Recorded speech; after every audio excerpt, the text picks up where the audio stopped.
Hello, I'm Askar Sherlief, and here are the latest updates from Kazakhstan. Almost everyone knows now that not the Tsar rules the country, but his entourage. This quote from Leo Tolstoy's letter to Russian Emperor Nikolai II was used by the well-known Kazakh politician Serik Abdurakhmanov in his address to the President Nursultan Nazarbayev. The former MP, who represented the ruling party, criticizes the head of state and offers him to make certain steps to avoid the growing confrontation in the society.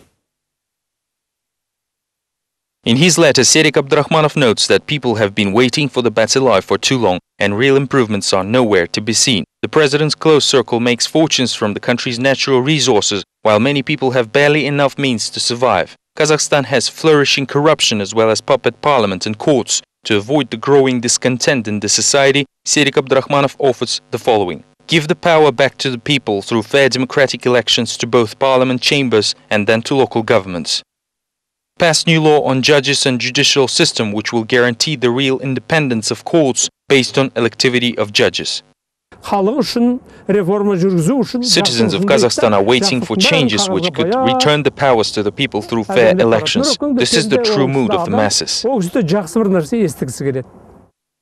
The High Court of the British Virgin Islands discontinued the proceedings on the suit of Kazakhstan's BTA Bank against Mukhtar Ablyazov and also cancelled the court decision to freeze his assets as an interim measure. The decision came into force on March 24th. In its suit, the current management of the bank accuses Ablyazov of setting up a fraudulent scheme to transfer money previously given to the businessman in the form of a loan. In addition, the transfer was allegedly done on conditions not favorable for BTA. This is how Mukhtar Ablyazov commented on the court decision to Radio Azattyk. Quote, I had no doubts that the suit of BTA Bank was politically motivated and had no legal grounds whatsoever. I think that in this case BTA Bank is simply a tool of Kazakhstan's regime. I'm glad that the justice has prevailed.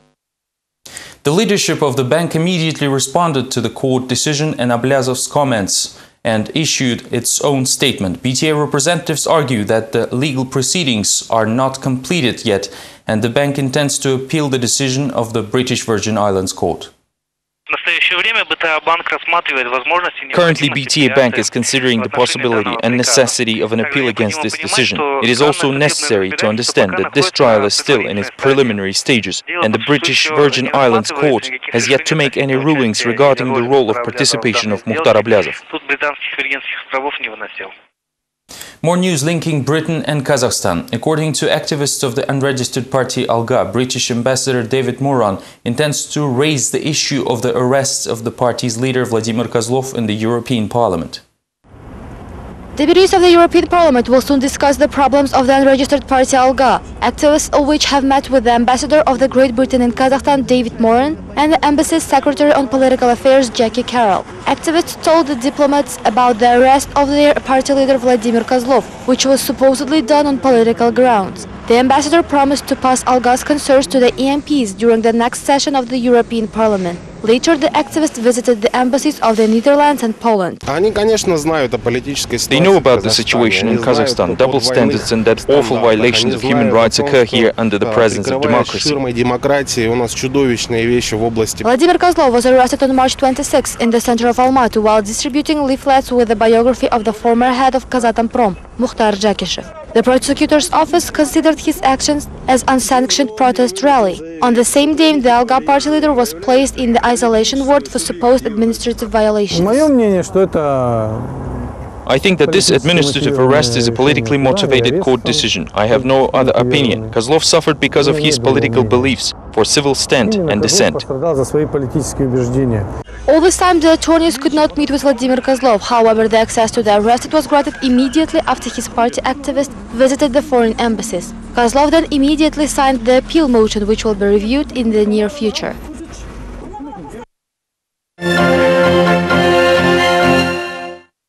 Three miners of Zhezkazagan Tsvetmet, owned by Kazakhmys Corporation, were killed under the blocks of ice. The incident occurred near the town of Satpayev in the Karaganda region.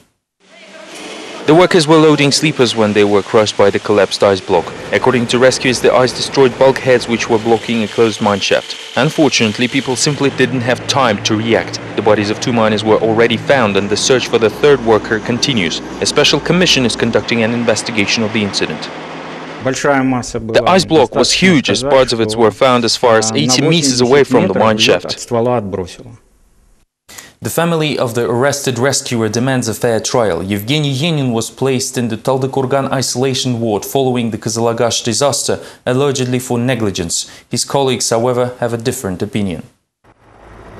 On the night of the Kazalagash disaster, the arrested deputy head of the emergency department, Yevgeny Yenin, assisted the injured and helped to evacuate locals, right until the water completely destroyed the village. The rescuer's daughter, Olga Yenina, believes her father was arrested unjustly. Yenin is detained at the Taldykurgan isolation ward for already 17 days. According to his family, Yenin has hypertension of the 3rd degree, but doctors were allowed to visit him only once. After the rescuer complained about heart pains, he was taken to the intensive care, but returned to the cell already on the next day.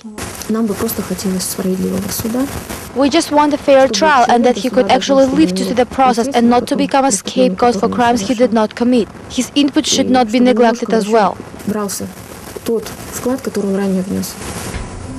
Yevgeny Yenin's attorney Gulnar Sagandykova believes that such a professional should continue working professionally and not stay in the isolation ward. The lawyer is outraged that in Kazakhstan people can be called to the criminal liability and affixed with new duties for saving other people's lives.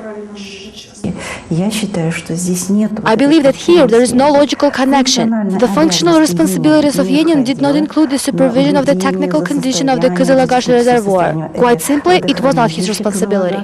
The head of the Almaty emergency department, Daurian Danaev, together with Yevgeny Yenin, was in Kazalagash on the night of the tragedy and saw the work of his colleague. According to the rescuer, the arrest was done for only one purpose, so that the officials could report about punishing all those guilty for the tragedy.